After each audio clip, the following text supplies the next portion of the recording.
And we are live with another episode of the What If Aftershow. We are talking about episode 9, the season finale of What If. We are live streaming right now to multiple platforms: Facebook, YouTube, Twitch, and our number one platform, volume.com. We are there at volume.com/The Show. That's where we're drawing the chat from. We are live streaming at 1 a.m. Pacific time right now. Mostly because this show dropped at midnight Pacific time, and we want to be on it because, you know, we're diligent like that. I'm your host, Dimitri Pereira, and I can't do this alone, so I got co-host Paul Lau. Paul, how you doing? Yeah. Hi, I'm great. I'm good. Our realities are converging. That's why our stones are the same, and they both work.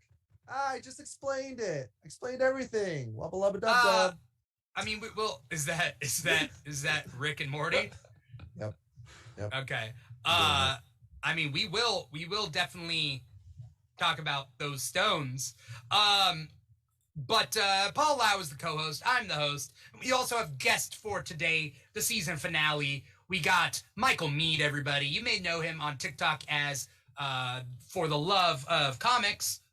Or you know him on Instagram as The Love of Comics. So, you know, it's Michael Mead, everybody. Michael, hello. How you doing? How's it going, guys? Thank you for inviting me on. This is really awesome. Yeah, it's always nice to have you on. You are you're always a gracious guest. And I know that you pay me every time you're on the show. I do quite a lot, actually. Like in a briefcase too. It's nice. It's a very nice briefcase each time. Paul, I might kick you some, you know. Ooh, sweet. Yeah. Spanish doubloons. That conversion rate is crazy.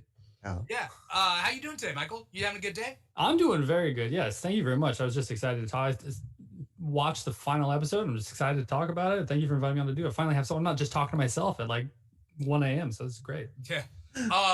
How have you liked What If so far? Like before this episode, like up to this episode. Up to this episode, I progressively got more invested in it as we went along. I never thought it was bad. I thought this show was really fun and exciting, but I wasn't hooked like I was every week for the other ones. But then, like around like when it started to get serious, I think it was like episode 3 or 4. Like then I was like, okay, hold up.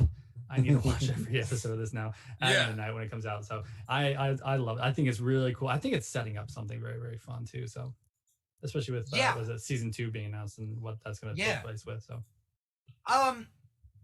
do you like the more serious episodes? Is that kind of what you've been digging with What If? I did. I liked all of them. They were all extremely entertaining. I loved all of them. But yes, the more serious episodes that came in, I liked the zombie episodes. I liked Paul Rudd's talking head. That was always that was fun. But yeah, I thought this series was it caught me by surprise how much I actually liked it after like sitting with it at the end of this very last episode. This series was really, really well done. I really enjoyed it, especially for something that caught me completely off guard. Yeah. Do you like the What If comics? You're a big fan of. I know you're obviously a big fan of comic books. I've had you on Comic Talk before. But like, are you a big fan of the What If comics specifically?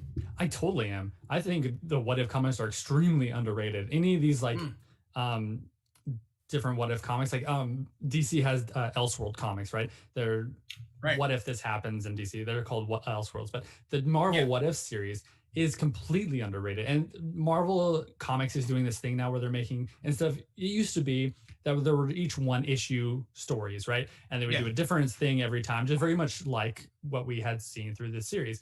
That's what they were doing in the comics for a very long time. Until recently, Marvel Comics is starting to put out these long series about what ifs, which is great, like a 5 to 6 issue miniseries about a what if story, which is really, really cool. We just ended one called Spider Shadow, where what if the Venom symbiote didn't leave Spider-Man, what would really have happened, kind of thing. And then they explore that even further, which I love, these kind of like what if scenarios. So yeah, I think they're completely underrated. People should need to read those like crazy. There's amazing stories in there. Yeah, I have a thing about What If is because, like, why should I care? It's one issue. It's not in continuity. Like, I've never really been a big What If comic fan. Sure. But do you like that sort of thing where you take a glimpse into a universe and you never see them again? It's pretty fun. It gives me a like as a collector of like so much other ongoing stuff and like the big overarching stories and the big personalities and all the comics, right? This is the what ifs are a really cool break from all that, you know, like it's just oh cool, I don't need to be super invested. If I miss an issue, whatever, it's fine. This is a brand new story. I don't care if I don't like these guys, I can skip this, it's fine. Like it's a really cool like break to the big crazy universe that Marvel has. So that's why I like them. It's kind of like the when you have a banter in a comic book shop about who can beat who. Exactly. That's exactly what and then is. you get to do it. But maybe, certain characters are dead during this continuity. Yeah, that's etc. etc. So plus like it is nice to have art. And I feel like they have their own Elseworlds when they do like Marvel Noir or Mangaverse. Yeah. You know. Right. Or even they did like a big mecha one, I think. The Avengers Tech On series that's going on right now. Oh yeah. They have like their own gun armors. But then there's Marvel Zombies. Marvel Zombies is the same exact thing. Yeah, very Elseworlds and several volumes. So yeah, exactly. Same with the Ultimate Universe is very what if these things were more realistic kind of thing. Yeah, I mean it was kind of like a what if, but then it became literally like its own universe, just quote unquote just as valid for a time. Literally just made a whole big decade-long series to get in Miles Morales. That's pretty much what it was. Yeah. If we're talking about this episode, Miss Marauder is out there. What's up, Miss Marauder? Miss Marauder's awesome. Miss Marauder says, "Can I just say I appreciate they didn't kill Tony Stark, but they did go, no, we don't want you." Let's talk about this. Obviously, leading up to this episode, we are dealing with Ultron or Infinity Ultron, Infinite Ultron, or whatever you want to call him. And he was the bad guy in the last episode, and he's destroying universes in the multiverse. And the Watcher breaks his oath, because that's what the title of this episode is, to bring together the Guardians of the Multiverse. He goes to a universe that we've been teased and never saw. Did they lose an episode? This Gamora, like that Gamora thing? I feel like that's a lost episode. Yeah, probably. You guys with me? Super weird that they start with Eitri the Dwarf King. You know, what did they dip? He was melting the gauntlet because they already destroyed the gems. Yeah. They destroyed the gems. And I was like, wait, so is Tony Stark in a Stormbreaker, like Uru, Hulkbuster suit? Or I guess the concept art is it's Sakaar armor, like the Red King had, kind of like from the comic of well, keep in mind Sakaar is from Ragnarok, right? That's what we saw. Yes. That's the planet in Ragnarok. Yeah. There is Sakaar in the comics, but this is supposed to be Sakaar armor for Gamora. So does that mean Gamora fought on Sakaar as a gladiator? Did the Grandmaster help fight, I don't know. Thanos? We don't know because they're just like, no, you know these characters. Here, play with this new Gamora. She's the same. I don't know either. Like why? I think it's a lost episode. If we needed that extra teammate, why didn't we get the episode? Like I don't understand. Right. Yeah. I think they ran out of time. What did we have to run out of time for? Like that's what I don't understand either. What's one more week? Marauder. It was supposed to be 10 episodes this season. I knew that, and they did say they pushed an episode till next season. But that being said, Miss Marauder says, I heard someone say there was a Sakaar Tony episode that they didn't have time for and got pushed to a possible season 2. But it doesn't make sense if you release that episode now because we already saw that. Like, and it wouldn't make sense in the lead up. Well, it is a rumor. She heard it through the grapevine. Yeah. Miss Marauder, the door's that way. How dare you? No, wait. Give us your source. Source it up. Quick. Why are we holding her at gunpoint? What is going on? Give us your source. Give us your source. I mean, break Facebook. If we see do it again. If we see that though, like that episode, I don't know. It's gonna feel. I feel like it's gonna be so out of place the next season because I was just reading that it's supposed to. The next season's supposed to have much more to do with stage 4 of Marvel. So like I don't know what that would be in there for. It's just like the Black Widow movie. Timing wise, way too late. Exactly. See, that's that was a big thing for me. Like, why do I care about this at the moment? Like, it was good. I really I liked the movie quite a bit, but I think that's why I liked Loki a lot. Like I loved Vision. I loved Falcon Winter Soldier, but when we got to Loki, I felt more tied to the big overarching universes, which is the reason why I love all these Marvel movies. And I felt actually tied into the universe again. WandaVision and Falcon Winter Soldier were very much character stories about what these guys were doing at the time, and I loved those completely. But Loki really tied everything back together, and I feel like that's what I was missing from it. That's why I got so excited for those. So going into Phase 4, like that's kind of what I'm kind of hoping for, and that's what I was reading that it's going to take place with. I think a lot. I think I tackle a lot of these properties, including the DC properties that we were talking about pre-show. Yeah. With the why should I care? I mean, for anything, not just even my favorites, right? Like Marvel, tell me, why should I care? Why should I care about What If? Why should I care about Loki? Why should I care about WandaVision? Who cares? Why should I care? And like, show me why I should care. And they do a good job. Marvel has a better track record with showing me why I should care about these characters than like DC does. But like, why should I take time out of my day, out of my brain energy to watch a whole series that's shit? I'm not saying I'm not saying What If is shit. Claim. I like What If. No, I'm not talking about What If. I'm just saying like if you were like shopping for a car and you just walked in, you're like, why should I care? Why should I waste my gaze upon these Hyundais? Right. I mean, Dimitri, I think you have a valid point. I mean, by this point, like if we're talking Phase 1 movies, I'm like, yo, give them a chance. But no, we're now super invested. Make sure you keep us, Marvel. Why? Exactly. I totally feel you. Well, you know what the lore is, right? Or the bait? What? It's the voice actors are from the real actors. You know, try and get that. And then that's not my bait. No, but I'm just saying it does give it a legitimacy that it normally wouldn't have. You know, it feels more real. Yeah. Yes, man. I feel that actually. Now that you say that out loud, like that makes a lot more sense to why I think it was especially during the Thor episode. Yeah. Like, especially during the Thor episodes, like that was really fun. I would say just hearing Chadwick Boseman's last performance. Oh yes, I know that wasn't intentional in the marketing, but we definitely got a lot of it. So here's first things first, Gamora has been on the concept art and the promotional material for a long time. And in the Lego, well, it's green here. Sure. Oh no, but you can't see it because we can see. She's green. Yeah, that's kind of cool though. Galaxy face. Cool. She's got a galaxy brain. Nice. What? Anyway, that's the Gamora minifigure. Because Miss Marauder says they already had a Gamora in the Lego minifig pack, so they had to put her in the episode. I think it's a lost episode, and I don't care anymore.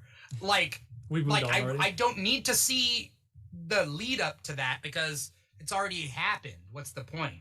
But Tony's armor was like pretty cool. So, that's a minifigure also.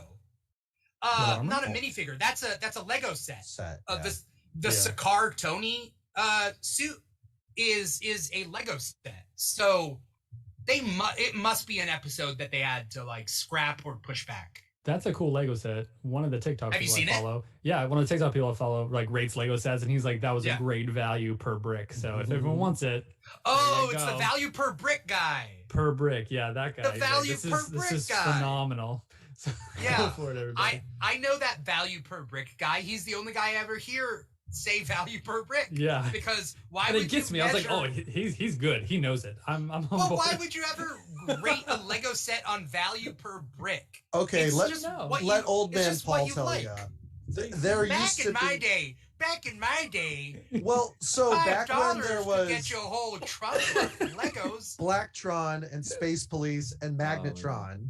I know. Oh my God. Yeah. Those were like really good sets because you got wheels and blocks. And then they came out with like panels. There was just no building. It was like sets. And I was just like, all I have are antennas and knobs. And the cockpits are pre-made. It's like 2 pieces. And I'm just like, I'm not using my imagination. It's a clamshell. I could go get a to-go order and have the same play set. I was like, super pissed. Were you a difficult kid, Paul? I'm not getting my money's worth. I need to use my imagination. Imagination. I tell you? Imagination. Yeah, actually more, yes. I was definitely like that artist awesome. that was like, I need more of the same color. Because I would segregate How dare them. you buy me a 16-cent box of crayons? I need the 64. Yes, of course. There. These places don't belong together. They're not in the same universe. What are you doing? Hospital for pirates? Meh. I remember back in the day, the young people any younger than like Michael and I won't remember like what it's like, or like they only know the the licensed Lego sets, right? Oh, but there was a time before the licensed Lego sets, Just literally the yellow boxes. 1999 and before, because licensed Lego sets only started with Star Wars. Yep. Star Wars was the first licensed property. And then they opened up the floodgates to Harry Potter came soon after, and then suddenly everything got Lego sets. And so before that, though, they had to invent their own ideas for Lego sets. There was like for each wave of Legos, it was like, this is the pirate Lego wave. This is the Knights in Shining Armor Lego wave. This is the underwater one. Remember that? Yeah. Knight's Castle. But price per brick. But like I was saying, it was such a value. No, the castle ones, there were these like weird jagged gray pieces that were like 4 high, 5 wide or whatever. Yeah. But yeah. You'd rather have the little 1x1s to all make. Day, baby. You would rather have like. No, I'm joking. Like, I'm just saying you're stuck with like a cave, a rock face. You know, there's not much you could do. Maybe a spaceship that's made of rocks. Nowadays, it's about how it looks, how it looks assembled, as opposed to the joy of building it. But there are times to have a 1x1x1 brick, and then there's a time to have a 4x1x1 brick. There are times for them all, but like, completely agree. You know, hey, Todd McFarlane has Legos, the South Park and the Rick and Morty ones, and there's stickers that go over them. So once you build the set, you put the sticker, you can't take it off. Yeah. Anyways, Matt Morey says he had a cool cowboy set as a kid. It had a jail door that blew up. Yeah, those old Lego sets were cool. But let's get back to I understand how we got to Legos is because we did the What If Legos. Yeah, there it is. Now we're going to bring it back to What go. If. So the Watcher is putting together a team, and when he goes to Gamora and Tony, I did like it. I'm all for the Tony hate. Are you guys pro Tony? Hawk? Skater? No. Tony Danza from Who's the Boss? Oh no, but Tony dying all the time, or just not being on the team? I think Tony is not as great as like people want to think he is. He's not the Messiah. No. Tony doesn't have to be on every team that needs to assemble. You get what I mean? Not at all. I completely agree with that. He shouldn't be on every Avengers incarnation of Avengers team. I don't think he should. No. Miss Marauder says Tony slander all day for me. So that's what Miss Marauder says. Yeah, I'm not a fan of Tony, and I'm a fan of Tony being put in his place, because I also think that Tony represents something not great in fandom. You don't like Chad heroes? It's Chad heroes and like Elon Musk fans. You know what I mean? It's the people who think that Elon Musk is Tony and that Tony is the hero that we all need. Mm. You know what I mean? He's definitely better than Elon Musk in the fact that well, he actually does something. Well, he can also he can also articulate his points, and he doesn't. But yeah, he does make his own suit, and he puts the suit on as the test dummy. He doesn't, do what Hammer Industries did and break that guy's spine. No, he's a hero. He deserves to be on the team. I'm not fighting his worthiness of being on any incarnation of Avengers team. But does he need to be on every single one? Not at all. Not at all. Right. There's many other people that can do it. Do you think a multiversal Avengers team needs a Tony from a specific universe? I think we need a smart guy, smart person. You need a smart person. Yes. Yeah. Yes. Does it need to be Tony? No. There's a bunch of different smart people. So yes, it needs to be a smart people. It doesn't need to be Tony all the time. Can it be? Sure. Does it need to be? No. This reminds me of X-Men Legends 1 and 2, because you could get Tony on the team. But I'd be like, wait, I need a not strong on X-Men one. Legends, on Ultimate Alliance. No, X-Men Legends 2. You can get Iron Man. You can get Iron Man? Yes. I didn't get that far. I got very far in both those games. They're hideous to look at, but they are so fun to. Well, X-Men Legends 2, Age of Apocalypse, you could play as the bad guys, and you could get a couple Avengers. And I was like, that's awesome. That must have been right before Ultimate Alliance came out, because Ultimate Alliance totally jacked that system and just made it. Yeah. But I'd be like, well, if I can't have a Colossus, I can get a Juggernaut. You know. Well, if I can't have a Colossus, good substitute. Yeah, a 1-to-1 cool. Strong guy. That has some good X-Men. Right. That's good X-Men for your value, right?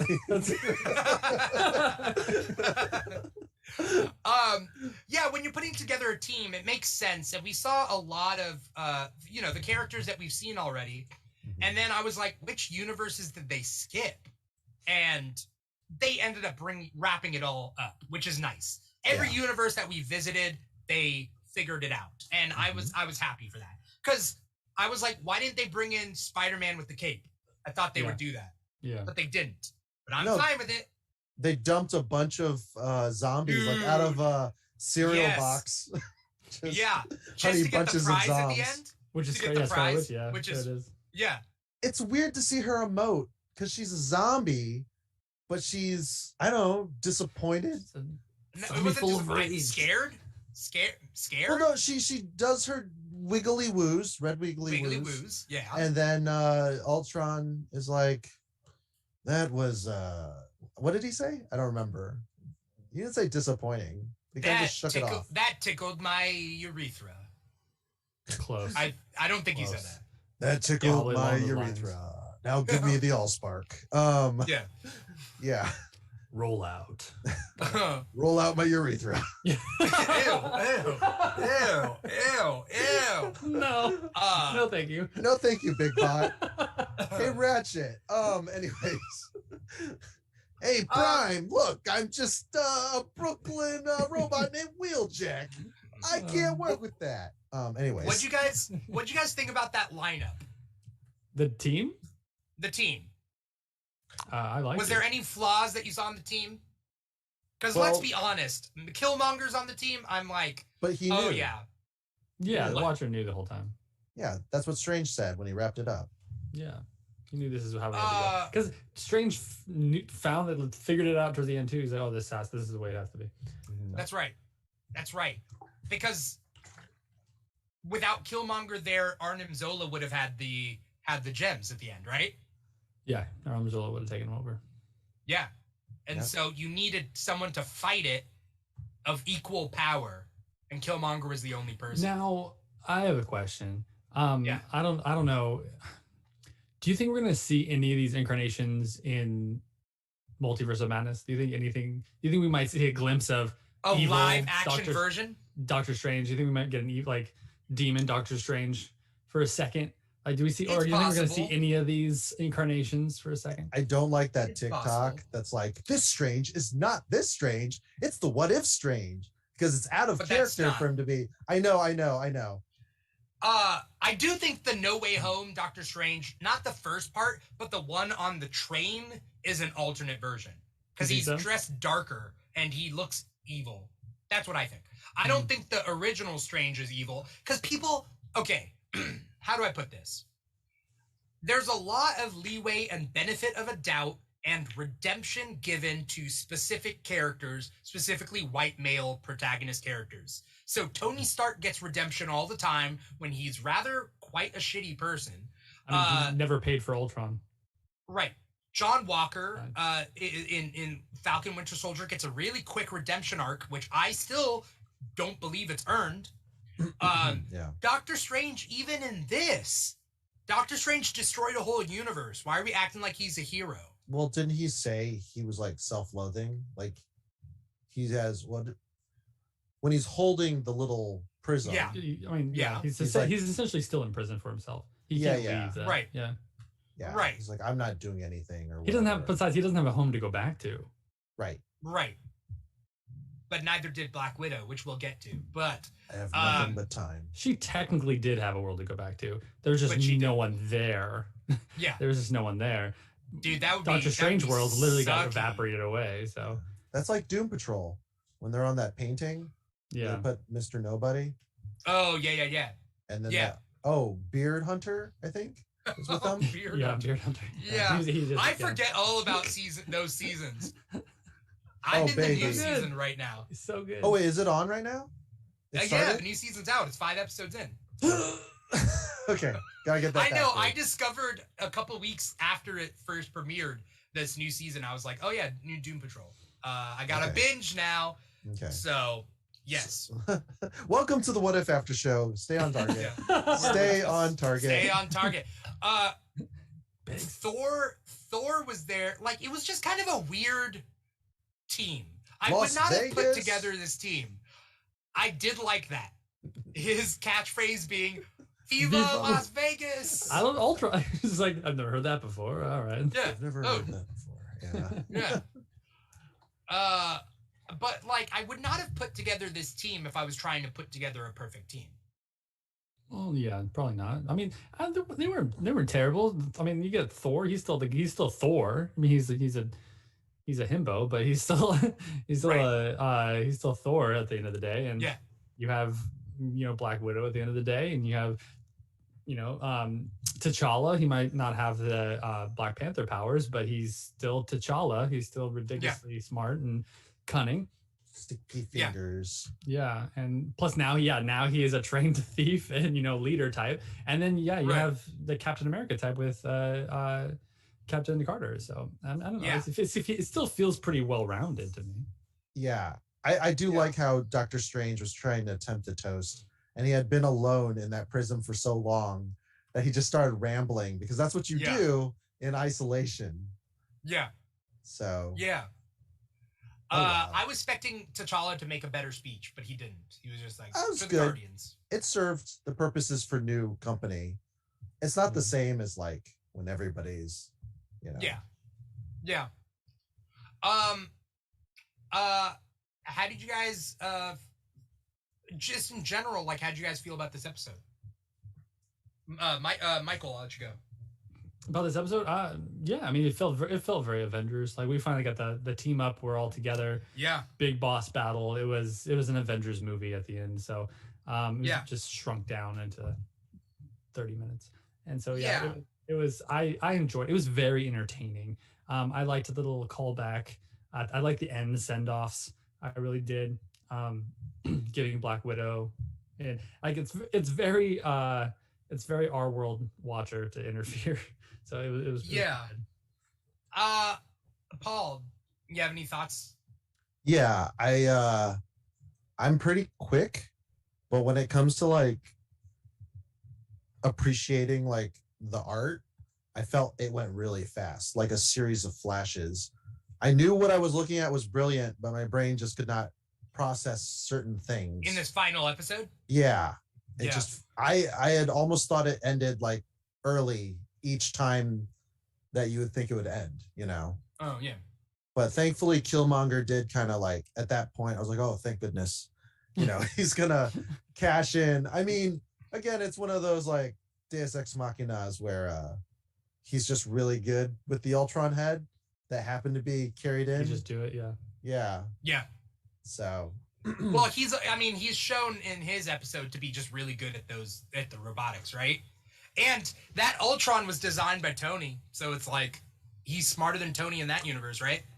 that Ultron is if the Avengers failed. So that's Tony, Bruce, and then not Vision. More upgrades by Ultron, right? But yes, more upgrades by Ultron. Yeah. But Jarvis, because it's the marrying of the three minds. Okay. And actually, essentially all those have had power over the stone. So Bruce and Tony both snapped, Okay. I think that gives him the edge and why he could just kill Thanos, as opposed to just Vision killing Thanos. Oh, with a Wait. Yeah. From the I get previous what you mean. episode. Yeah. Also, I still think that because everybody's talking about that moment from last week where Vision slices Thanos in half. I also think that Thanos with his stones puts up defenses, right? Like how do I put this? Watching this episode, I was like, the biggest X factor when it comes to superhero fights is durability. When you equal everybody's durability, then you can really see the other powers shine, right? Sure. So we see that in Injustice, the Injustice comics and video game. It's like, how can you have someone like Superman and Batman fight? It's because they take something to equal the durability, right? Yep. The red light or red sun grenade is what Batman uses in one of the encounters. I'm talking about the pills. They no, take I pills. know. I know. That's later. In the video game, he does that. And then Right. But what I mean is, like, you got to equal the playing field. So Doctor Strange puts on those mystical protections. Yeah. Words. Then at least then you can like be like, okay, Ultron doesn't literally just pop your head like a watermelon. You know what I mean? Yeah. So durability is a big thing. I forget what I was getting on for the Vision. Oh yeah. So essentially, Thanos, knowing what he's getting into, he has his like durability up. Does he know what he's getting into? Not in that episode. Not in that previous episode. But by the time he meets Vision in Infinity War, he's been fighting this whole battle. His defenses are up. Sure. Right? So I don't think Vision in Infinity War could have just gone. Well, also he had just been stabbed with Corvus Glaive's blade and was still on the mend. So they didn't quite finish doing that. But couldn't Vision then killed Corvus Glaive with that trick too? It was a surprise attack. He gets stabbed In where does he get stabbed? When they're in Glasgow or whatever in the beginning? Yeah. Okay. Well, also the thing that Vision does, remember it hits War Machine, but like it doesn't cut War Machine in half. It was a glancing blow that was intended for Falcon. Yeah. Which again, that's the whole thing about robots. To me, it's like either they're precise because they're so sophisticated, or they're just like us. They're a bunch of klutzes. They're those Boston Dynamic dogs that you kick. They're like, oh, the ice. Yeah. Have you seen the delivery robots just getting hit by cars and attacked by eagles? Or that robot that was trying to hitchhike, that hitchhiking robot. Did you guys hear about that? Yeah, and they got destroyed. What? Well, the robot hitchhiked through Canada. It was A-OK. And then it hitchhiked in America and just got ripped apart by whoever, like, robot serial killer, let's thank American. Our border patrol for protecting us. Right. These Canadian, jeez. Right. I think push comes to shove, Vision would slice someone in half. Miss Marauder says she can't see Vision slicing someone in half. But, like, I think push comes to shove, he could. I think he would have, yeah. I mean, in, like, extreme circumstances. Like, the Avengers movie, Marvel movies, Vision, yes. I could totally see that. Yeah. Actually. Very last resort. He felt like this is the only way to end it. Right. Whedon would find a way. Then again, it depends on what you consider worthy. Because I think Vision is worthy of the hammer. He is, but I mean, he kind of proves that in What If as well, when he was feeding people to Wanda. Like, he kind of does what he has to do. That's true too. That's also an alternate vision. So can we hold him to the same regard?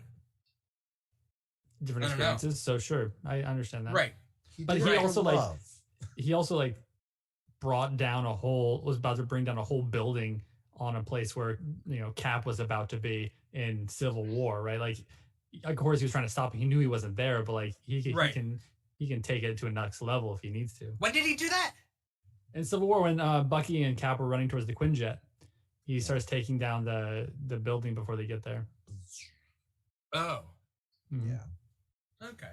And then Wanda's holding it up while they run through. Yeah. It's weird to think when superheroes fight each other, but they're not fighting to the death. What are you fighting for? Incapacitation? Yep. Like, don't you realize that you could literally severely injure your friend just for a moment? Yeah, well, Have You you know what I ever mean? comic book been world, they'll be fine. drinking Yeah. like after a bad game with your teammates, and then there's like name calling and just some friendly wrestling doesn't turn friendly? I don't know. All right. Well, That's what I assume. all I know is I messed up my shoulder for eternity, because I got drunk once at my friend's party, and another guy was drunk, and then he was like, I bet I could beat you at wrestling, and I'm like, well, neither of us wrestled, and he had 30 pounds on me, 20 pounds maybe, and You got neither of us could pin each other. But like the point being is, I was 20 pounds less, but I messed up my shoulder, and the next day I think I have like actual damage. Rotator Anyway, the cuff. point, Yeah. it's a rotator cuff thing, Yeah. and so it flares up every now and again, but it's fine. My point being is it like that? I mean, it's not sparring in the superhero danger fights room. like yeah. You're not, I don't but know. I mean, What's these the point? people, I would assume the superheroes are like super well trained. Their bodies are honed. How dare you? How dare I you, don't Michael? know. How dare You you? just said you didn't have superhuman. any wrestling Yeah, experience. you didn't have any. You weren't wrestlers. My body is honed. You both had How, probably 20 How pounds of dare you? toxic poo in your stomachs. how dare? Whoa! Sorry, whoa. sorry. Just that ad just makes me laugh because I'm like, 20 pounds? 20 pounds of toxic poo. If you're 130 pounds, that's a fifth of your body weight. Yeah. No. Okay. So No anyway, shot. that's getting Anyways. off. But Sorry. but The 20 pounds. I like the fight scenes. I like the fight scenes in this episode. Yeah. There was some Totally, like yeah, cool ass shit. Oh, and strange. Like they all have their unique signature. Peggy, she Is did what? a fastball special, right? Oh, with who? Or no, she was the fastball special, right? Well, Well, T'Challa she threw lifted her. herself. Yes. I mean, yeah, she threw herself. Okay. I guess not. Not in the traditional sense. It's more like a rocket drop off Yeah, I guess. Yeah. kind of thing. But I thought it Well, was cool. T'Challa was essentially the Hydra Stomper. Yeah. You know what I'm saying? Yeah. No, He yeah. rode- She rode him like she rode Steve. Rule 34. Yeah, there you go. Speaking of which, I did kind of maybe I'm just shipping T'Challa Star-Lord with everybody, but like I was Because kind you of can. like I was about to say, like, he just works. he just That works. that He's Prince charisma there. Charming Yeah, from that Yeah. charisma Fables. is. He just Oh well, works. Prince Charming from Fables I know. is a shithead. He's a but douchebag, yes, but he's got that tongue that can charm women. Prince Charming. Yeah. Yeah. But T'Challa, when I saw T'Challa and Captain Carter, I'm like, they should have babies. Yeah, That's totally. easy. It's easy. And you don't question it. That's the thing. No. That's what I'm talking about. It's just like, oh, No. yeah. Oh, wait, what? I just shipped them? How did that happen? Like, yeah, he's with any of them there. Like, anything. Yeah, it's like a Sam Malone off-screen romance, and then all you see is them like Is that from bickering. Casablanca? Sam Malone from Cheers. I'm old. Okay. It's like a Jeff Winger Yeah. and Dean Pelton. Just it happens off screen, and then you I don't come think back. it ever and- happened off screen, but no, okay. No, they just All sang right. karaoke once. Yeah. Who is your guys' favorite character? Well, Oh, Darcy and Howard the Duck as a couple Oh, in general? in general. Okay, but what about Um, this episode? This episode, good call, by the way. That coupling is legendary. it was just a super fun episode. Captain America was there for a brief second, not In on what? the ship, but as the zombie. They had him like lead when he fell down on top of Ultron. Which is Really? weird. The half of him? Yeah, the half of him. I No. could have swore I saw him. No Okay. shield apparently. Right. This episode, Killmonger did make it very interesting. I'll I give it loved that. his Ultron armor. Yeah. Yeah, it was super Yeah. cool. That guy has style, man. And Yeah. then, we were talking about like how accurate the animation is, and Michael B. Jordan's like lip and jawline, like Yeah. it's like rotoscoping, like they really traced it. Yeah. you Yeah. know? They probably just scanned him in. Yeah. Yeah. Thor was the funniest.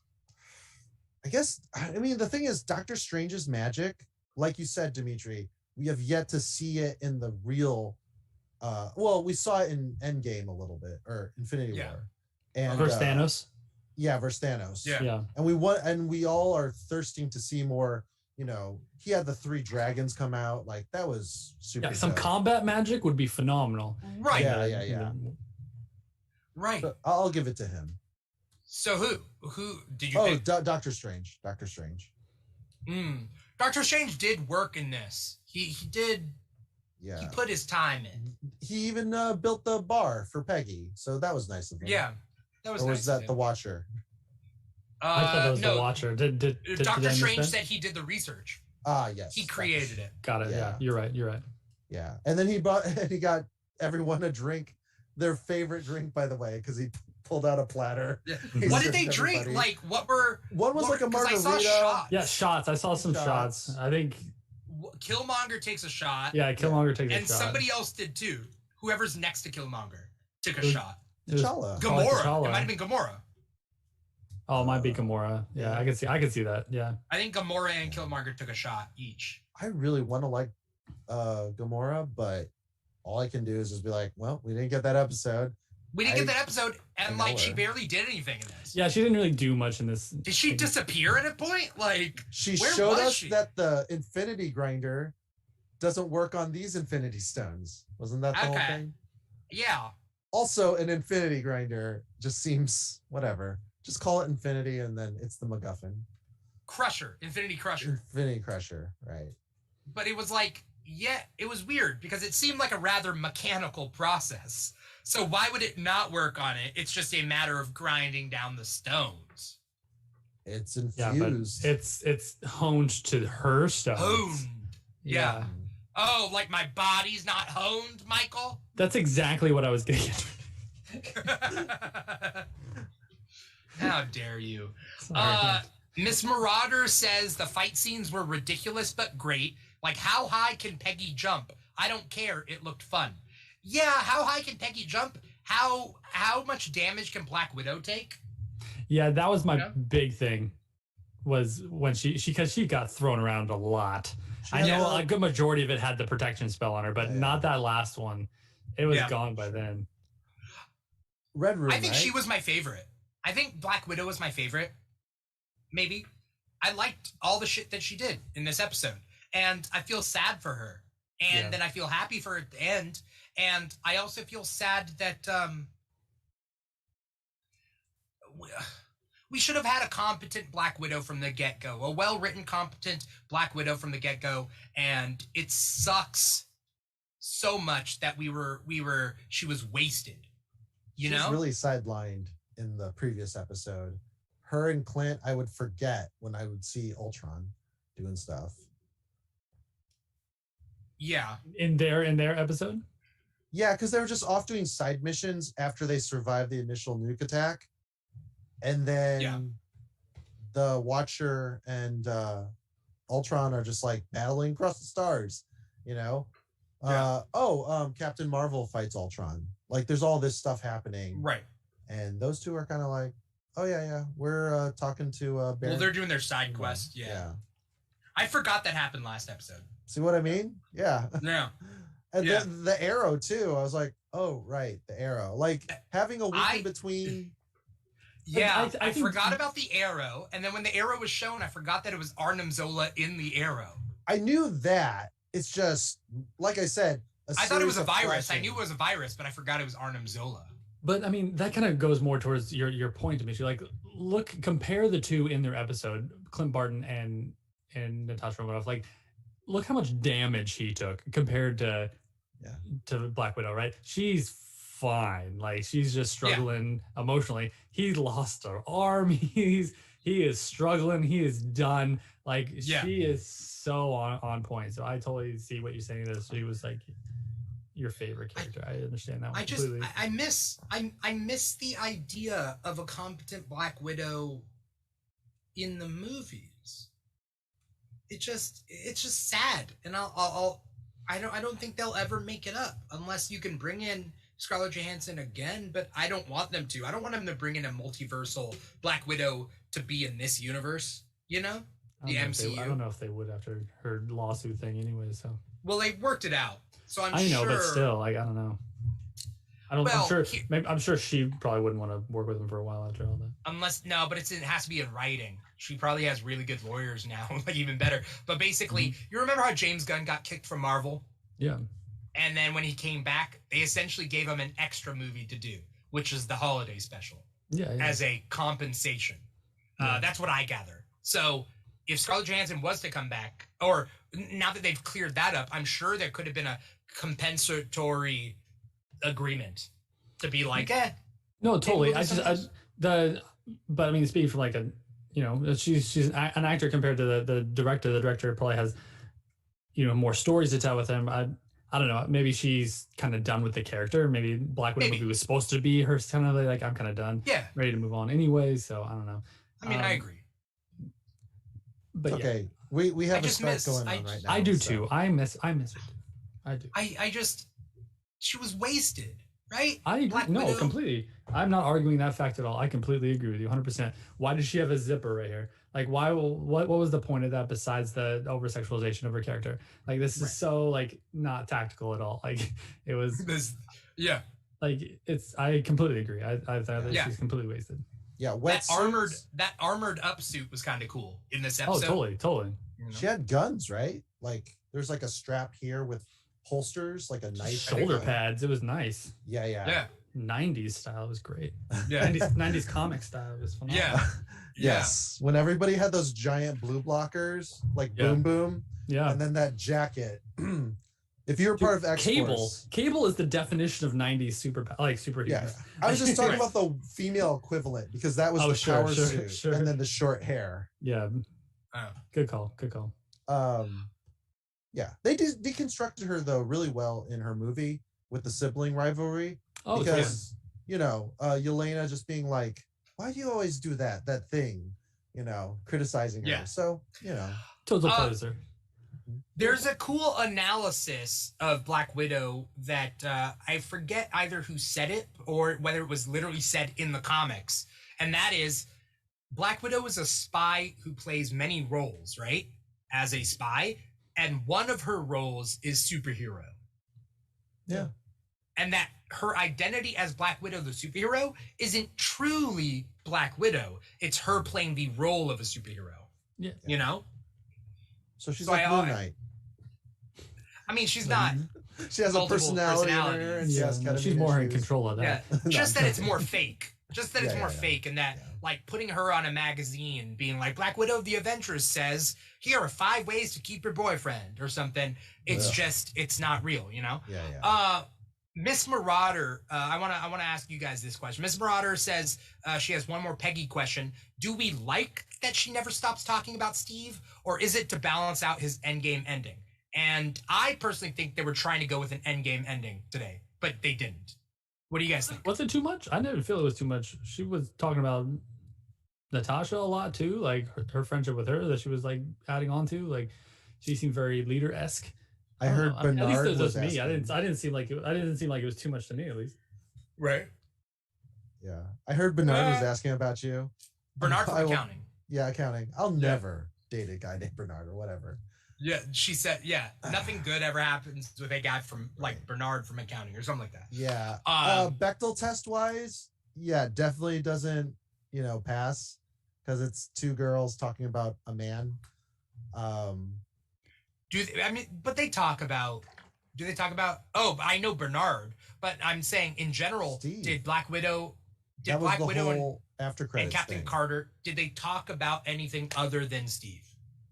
Oh, others. Sorry, I kept interrupting. You know what I mean? Their friendship, the mission. Yeah, does that count? That counts then. Oh wait, I thought you had to not talk about other men to pass it. No, you just to have one scene where they have it's all that's why Bechdel test isn't a foolproof ipso facto thing. It's just to show you that in a lot of movies, the only time a woman speaks, it's about a man. So you just have to show one instance about them not speaking about the man, essentially. There's some more criteria. They have to be named characters. They have to be named characters that talk to each other about something other than a man. That's the Bechdel test. Yeah. Miss Marauder says Bechdel test is like the bar when the bar is on the floor. It just rolls on your foot. Right. It's like we should be better, but a lot of movies don't even clear that bar. Yeah. Very true. Yeah. You know? So but they do talk about talk about other stuff, and their friendship to each other, like their friendship to each other. Like there's quite a few times. I didn't think it was over. I don't think it was too much at all. I think Steve is more obsessed with Peggy, and but I mean we got many movies of him, so yeah, we just got a small glimpse of Captain Carter. So yeah. I don't know. Michael wasn't here in previous episodes, but Paul was. I mentioned that I don't like to see them retreading Phase 1 movies with these what if stuff. All you're getting. What's that? That's all you're getting. I know, but like in the previous episodes they did. I did not mind them retreading the Lemurian star scene from Winter Soldier. I didn't mind that because that's not Phase 1. You get what I'm saying? You know, there was that one episode, Michael, where Hank Pym is killing everybody, and they retread a lot of the Phase 1 movies, right? Yeah, totally. I didn't like that, but I liked this one. I liked seeing Captain Carter dive and get onto the Lemurian star. Oh, me too. That was cool. Yeah, it was awesome. Yeah. I was thinking the whole time during that scene. I was just like, man, she doesn't have a Bucky though. Like, and this is Winter Soldier, right? And I was like, what movie is this then? She doesn't have a Bucky. I was thinking, oh, is it gonna be Cap? Is it gonna be Steve? Like, what's going on? Is he there? And then finds the Hydra stomper anyways at the end of this. Yeah. She gets a happy ending, right? Yeah. That's nice. As far as we know, she gets a happy ending. It's just weird how Black Widow's like, and there's somebody in that Hydra stomper. I know, yeah. And it's like, wow, that's gonna well, then get him out. What is going on? Yeah. Yeah. Also, what happened? Did he get frozen in ice too? You just have to assume that Howard Stark really built that thing like a Ziploc bag. You know, keeps it sealed fresh. It's not his dead body. He has to have been on Cryo freezing. You know, yeah. Well, for them to find him, and then they're not just finding his dead body in the suit. No. They're gonna train. The insinuation is the Red Crimson Dynamo. What are you talking about? What? Isn't that supposed to? You said that's the not the analog. That's supposed to be the Bucky, right? Well, not really. No, not exactly. That was my own. Oh, your headcanon. Head dialogue is like, well, because that whole scene was like from Winter Soldier comparatively to Steve Rogers' Winter Soldier movie, and I was like, oh, she doesn't have a Bucky. Like, what would this end up going towards? And I was like, oh, maybe it was Steve instead of Bucky. And they're like, oh, then it happened.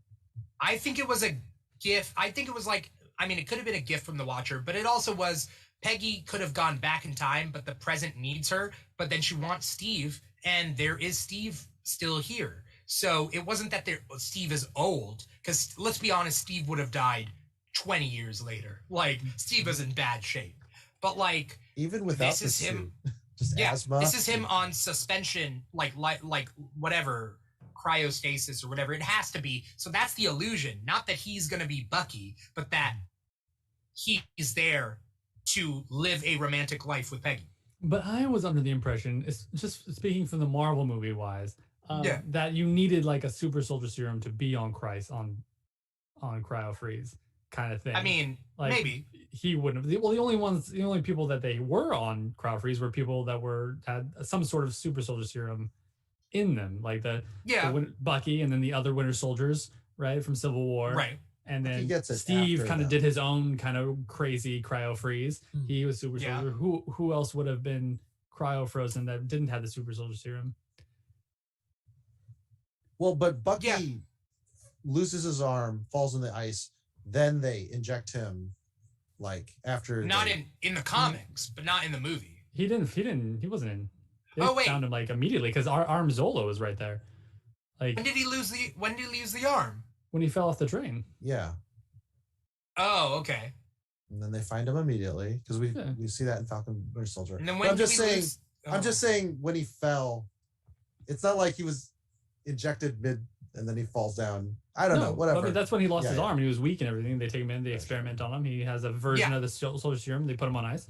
in movies, if you fall in any depth of water off a bridge, you're fine. You're fine. You're fine. 100% fine. Extraction 2. Chris Hemsworth falls off a bridge after being shot several times, and then the magic of the river. It's the Well, Jason in the Bourne. end of Extraction, you're not meant to know whether Bourne. that's an Ultimatum. actual thing. He falls off the fall. He's just fine. I haven't seen Ultimatum, so a lot of Bond movies do that too. Yeah. Totally fine. Yeah. Don't do that. Like, specifically, don't do that. Doesn't work like that. You just shoot yourself. You're like, bang, and then you fall, and it's like respawn. Oh no! Movie magic. Yeah. What do we want to see from season 2? You can give me specific ideas if you want, like an actual what if. Like, do we want to see another 8 episodes of individual stories and a 9 and 10 that have them teaming up? Like, what are we doing here? I mean, there's what I want, but then there's what Marvel apparently can't not do is not make Which is what? A tied-in universe to each separate episode. You would rather it go back to not tied-in universe stuff? I just want more exploration like they did with episode 2 and Doctor Strange's episode, where even though I'm not like a fan of Christine because they just fridged her and I thought that was kind of cheap, but we did get to see a lot of cool stuff that we had never seen before, kind of. Right. You know, like the summoning, and then it was just such a different vibe. It was so strange. The Thor party. I mean, I know a lot of people had problems with it, but I super loved it. Yeah. I was a fan. I quite enjoyed it. I thought it was funny. Yeah. But treading over phase 1, we need to. We're done. Yeah, we need to move from phase 1. Let's see more Bucky. Let's see a Bucky thing. Let's see Bucky with a space laser arm. You know what I mean? Let's see Bucky go to outer space. Let's see, whether that's too close to T'Challa, I don't know. But, do we want to see these characters appear again? I think maybe the snap, but for other people. If the snap was the other way around. Yeah. Sure. Yeah. Oh. Like the other half? Cool. That would be a cool one. The other half disappears. Mm-hmm. If we're doing what if stuff, I'm hoping by this time we got a hint of X-Men people, because I know we can never see this actually in the movies, but one of my favorite what if comics is what if Wolverine killed the Hulk. So if we get a Hulk versus Wolverine what if, I think that, there it is. There's my one that I want. I think it might be too early for Wolverine, but phase 4, it would be cool to see what ifs for phase 4. Well, that's what I was talking about earlier. Let's see some Shang-Chi ones. Sure. Yeah, I keep hearing that it's going to be more focused on phase 4 properties anyway, so. That'd be cool. We got a lot more Captain Marvel, which I was actually there's a lot of Captain Marvel references in the season, Yeah. I think I would like, what if Battlestar became Captain America instead of John Walker? Sure. Personally, because that's something I complained about while watching Falcon and Winter Soldier, is Battlestar just got he got killed so easy, and he was way more capable than John Walker, in my opinion. It's the whole trope of black excellence will never be white mediocrity. No offense. Black excellence supports white mediocrity is kind of It's John Walker. Are you a John Walker fan, Michael? No, he's quite annoying in the comics, actually. Yeah. Especially in United States of Captain America #4 or whatever that just came out. Yeah. He's so bad in it. He's just drunk and. Why? Yeah, I mean they made him worse to in the comics to compare him more towards to make sure people really didn't like him, because after Falcon Winter Soldier, he was always kind of a a-hole. But he was never that bad until recently, obviously. But so I'm not the hugest fan of U.S. Agent. Yeah. What are some phase 4 what ifs?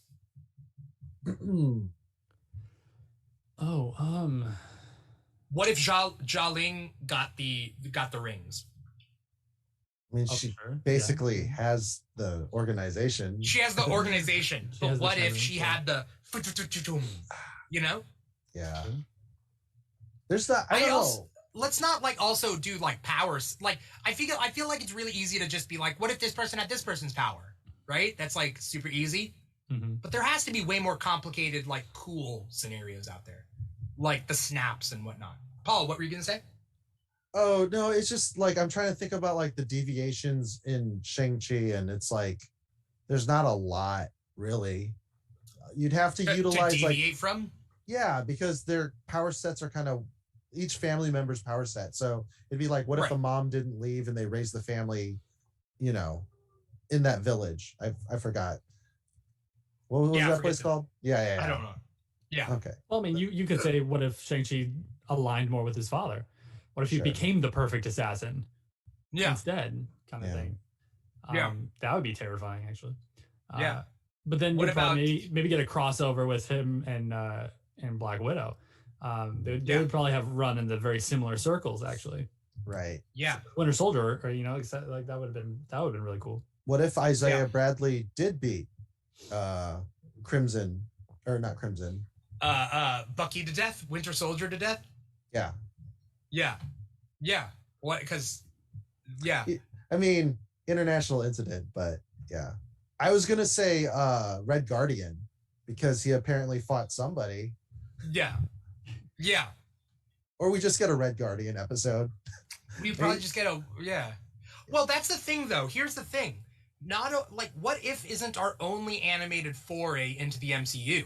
We will be getting other animated series that tie in with the MCU. They are literally making a Marvel Studios animation, like a Marvel Animation Studio. So, like an in-house animation studio. So, they are planning. There will be stories that are in continuity with the MCU, right? Sure. No doubt they will make an anthology series that is just like, what's a day in the life of Red Guardian? Let's see Spider-Man fight like Mole Man or something, where they're like, we don't want Mole Man in an actual movie, but we're like, let's see him fight in cartoon form, you know? Yeah, totally. It's like Amazing Marvel team up. Yeah. You know? Like those type of comics. Yeah. Your question's good. It's just I feel like I need a lot more time to think about that one. To think about like possible because things. Especially with Phase 4 being only what? Yeah.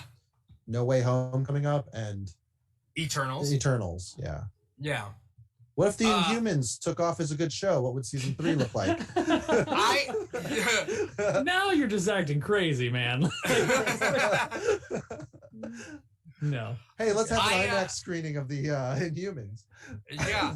I'm waiting for Miss Marvel to come out because Miss Marvel will be the proof of whether Marvel is literally wiping the board of Inhumans. Or what if she's going to be an Inhuman or not? Yes, because if she's not an Inhuman, that just means Marvel's like, we literally want to have nothing to do with Inhumans ever. We're wiping that off the board. It never happened. She is not an Inhuman. She's a blah, blah, blah. And that's what it is. Eternals might give us a clue on whether Inhumans exist, but for the most part, I think Miss Marvel will really clench it. Like, whether Inhumans are a thing. I completely agree with that. Yeah, that's a really good assumption. I was thinking about that same thing.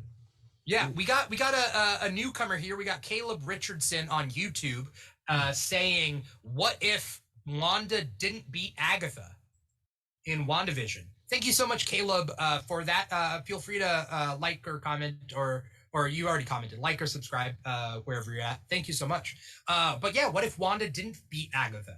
She would have all the powers. White Vision would probably decimate the still be Ship of Theseus. They'll just still be arguing. Well, that Vision would cease to exist because it's Wanda that's holding up. Oh yeah, his that's form. Right. Yeah, that's right. Yeah, kids. Yeah. So it would not only be Agatha all along; it would be Agatha for the win, unless Vision decides to fight her. Everything would end the same way. What? But Agatha instead of Wanda. Oh, with the Darkhold? Yeah, Agatha would have the Darkhold. Because she already does. But all the townspeople would be free. Vision would be erased. Everybody who was created would be erased. Monica Rambeau would still have her powers. Darcy and Jimmy Woo would still be there. Nothing really bad happens, right? But you wouldn't have the multiverse tie-in though, because Wanda's the person that sets off the chain reaction for her end of it. Well, we think, right? Well, I mean, she's trying to dig out her kids, right? We hear the kids at the very end of it. Like what? I think out of hell or wherever they are. Wherever they are. And so what would Agatha do to break the multiverse? So it's really Wanda that's setting off a big chain reaction at that point. You think Wanda's breaking the multiverse? Contributing to the big chain reaction. All our theories would be correct. Nicholas Scratch is Mr. Scratchy. Master Pandemonium would pop up with two little like weird demon hand babies. Yeah. And then Mephisto would still not show up. Yeah. That would be the only thing. I think they could easily write Mephisto in like even 5 years down the line where they're like, oh yeah, it was Mephisto. It was Mephisto all along. The greatest trick the devil ever pulled was convincing you he didn't exist or whatever that saying is. It's actually Chris Pratt and he's like, it's a me, Fisto. All right. It's a Mephisto. Did we just lose everybody? I hope so. That's like blowing up someone's bathroom. I agree. Like that would be playing the long game on this one. First off, I love when writers and creative teams like play the long game on that and be like, "Oh, I was that all along. I was following, kind of. I got it." So I think that would be a cool idea, actually. Yeah. That's pretty much the gist of things. I don't know if anyone has any final thoughts about What If, because this is the final episode of the What If After Show as far as season 1 is concerned. Does anyone have any final thoughts about What If? Anything that they didn't get to get out there? What can the Watcher do in season 2? Now that we know he's like, I really, really just can't mess with anything. He's gonna watch. But he still does. He but put your Natasha stories are so important in that. to me. Oh, I thought that was a meta commentary. Are we the Watchers? I mean, yes, we are, regardless of whether or not. Right? He acknowledges us, but I think, yeah, it is probably fourth wall breaking. Okay. Practice your Latin. I mean, I think that like we might be the Watchers in a meta commentary form where it's like we cannot interfere unless you're a writer, and then but like we watch and we love these characters, right? Because this is the first time I may have like seen the Watcher be like, I love you, I love your characters, I love your stories, you know what I mean? Mm-hmm. He was an admirer from afar. You mean like ever or just in this series? I don't know. Has he done that in the comics where he's just like that's what I'm talking about.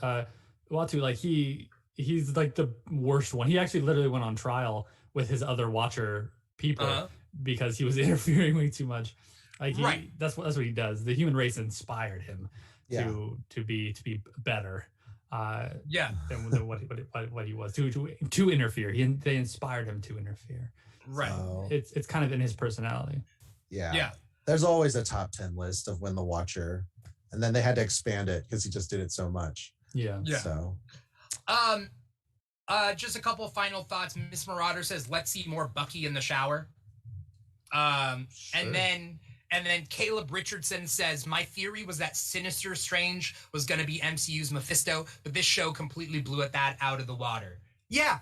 You never know what you're going to get with these shows. It's like the next episode kills your theory. And that's happened since WandaVision, right? Mm-hmm. Like, it's like, yeah. If we get another, like, imagery of a character that looks like another character like we got with Galactus and Ultron, I think that'd be super interesting. So maybe you'll get your Hulk, Wolverine, but it's Batrock that kills the Hulk. I'm kidding. Batrock, like, putting knives between his hands? No, ice skates. He's wearing ice skates. Oh, okay. Because he's a leaper. Okay. Yeah. I don't know. Get like Stiltman or something, but it's not Stiltman. I'm wondering whether season 2 can introduce characters that never have been introduced before. Sure. I wonder if that's possible. But again, we're going to be getting cartoons, Marvel cartoons that are not What If. So the world's our oyster as far as this is concerned. Yeah, the fact that we have animation really, I mean, there's so much you can do. Right. You could have a whole series for T'Challa Star-Lord. Oh, yeah. I completely agree with that. That'd be fun. Yeah. And good guy Thanos and that was one of my favorite episodes too, because you have what's his face and the guard that went through the entire series, just like the fanboy guard, Korath. I forget his name, but like that was Korath so the Pursuer. Cool. That was so cool. So funny. Yeah. The hammers. I forgot all about that. Doctor Strange multiplies all the Mjolnirs. Yeah, that was so cool. And I was just like, wait, does that? And then Thor's like, yeah, I can work with all of them. And then they all wrap around Ultron, and then there's one late. Yeah, I love that. It's such a great detail. It reminds me of like whenever they show like a sperm cell surrounding the egg, there's always like, don't, woohoo! I cracked up at that part. No joke. Thank you for bringing it up. Oh, it was so funny. So smart. Yeah. It doesn't feel like anyways. It doesn't feel like what? It doesn't feel like, I know a lot of people love Pixar, but I don't like when they kind of phone it in with the animations, like playing Falls for a laugh, or they're laughing for no reason. The characters, like the Minions. That's not Pixar. Yeah, no, but CG, a lot of CG shows do that though. They have very similar movements, and I don't know. That's just me. I'm being picky. Okay. Good show. Whatever. I want to say thank you to the audience out there so much for watching. I see Miss Marauder out there. I know Matt Morey was out there. Caleb Richardson's over on YouTube. Thank you so much for watching. I want to thank Paul for being an amazing co-host throughout this season. I think his best episode was episode 1. Right, Paul? That was your best co-hosting episode? Yeah, it was cosplaying as the Invisible Woman. And you stayed silent the whole time. It was so weird. You know what? I was just nervous, super nervous. New show. Yeah. I just had nothing to. You had nothing to say, and you had your invisibility cloak on. So that's fair. But thank you, Paul, for being here and being co-host on all these episodes here on the What If After Show. Yeah. And thank you to Michael for coming on and talking the season finale. Michael knows his shit. Thank you. So you guys. obviously, you're a great guest to have. If you're out there watching us, you were watching us live streaming on YouTube, on Facebook, on Twitch. So twitch.tv/The Keeg Show. And then our number one platform, volume.com/The Keeg Show. If you are listening to us and not seeing our faces, you are listening to the podcast, and that is wherever you get your podcast from, which is Apple Podcasts, Google Play, Spotify, SoundCloud, and iHeartRadio. We're on all of those. And if you want to follow us on social media, we're on TikTok and Instagram at The Keeg Show. We're having a lot of fun there and posting stuff, and definitely follow us there at The Keeg Show on TikTok and Instagram. As we get going, Paul, what do you got coming up? Because the next after show is going to be Hawkeye, which starts in mid-November. So we got a couple months. We got quite a bit of time in between. I'm just going to be working on me. Tokyo Orange. Still working on the spec script about a morning stripper who fights crime at night. At night. With a sword that turns into a gun. That was my yes, with a gun sword. And No, not a gun sword. A sword that turns into a gun. There's a difference. Not to be confused with Grimes, who had a sword made from an AK-47. Okay. The other way around. Okay. Whenever anyone says Grimes, which is Elon Musk's ex or whatever you call her, I think of Rick Grimes from Walking Dead. Oh, yeah. I think of the Simpsons guy, Grimes, Frank Grimes. Oh, no, see. Hates home. Okay, well, Simpson podcast, it's coming. Do we guys start with episode 1? Oh, no, I cannot. The Tracy Ullman show, and we got 33 seasons to go through, or whatever, 35. I cannot. I could. If I got paid to do it, I could do it, but I cannot. Nah. Yeah. Nah. But you got anything else, Paul? Nah. Just Mr. Plow on most platforms.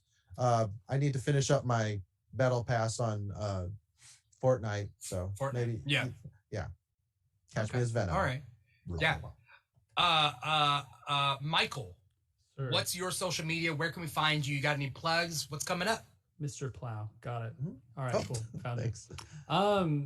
So yeah, I am for the love of comics on TikTok, Instagram, Facebook. I do a lot of comic reviews, and I keep everyone up to date on what's new in comics every week. So if you want to jump on stuff, I get people excited about that. I'm doing a TikTok live on Wednesday the 13th with Captain Comics Rex, Brian. We're talking everything Nightwing and Batman.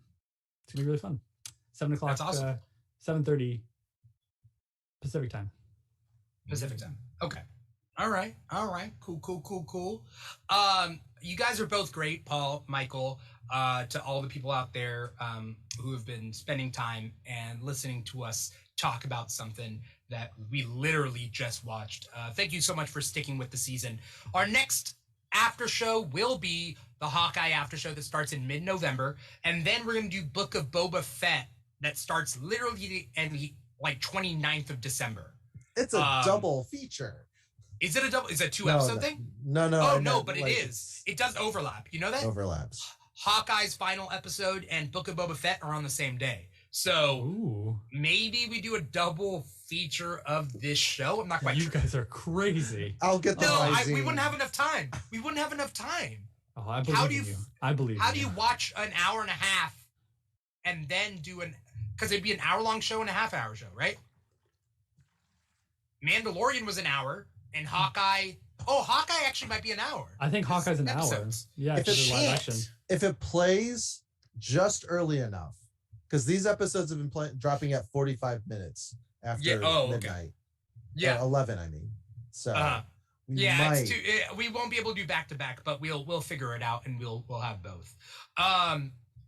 Thank you guys so much for coming on. We got a lot planned, obviously, even till the end of the year. So the after show is over, but we still got Comic Talk on Thursdays. We got the Keeg back on Fridays. We got Keeg live discussions on Saturdays. We got Instagram live chats, all that sorts of thing. And then 2022, things are going to be a lot different. So definitely stay tuned. We got some big things in the works. So thank you guys so much for coming on the show. Thank you guys so much for watching the show. Thank you, Dimitri. Once again, Yes, Dimitri, I am your host, Dimitri Pereira, and this has been the What If After Show. See you guys next time, next show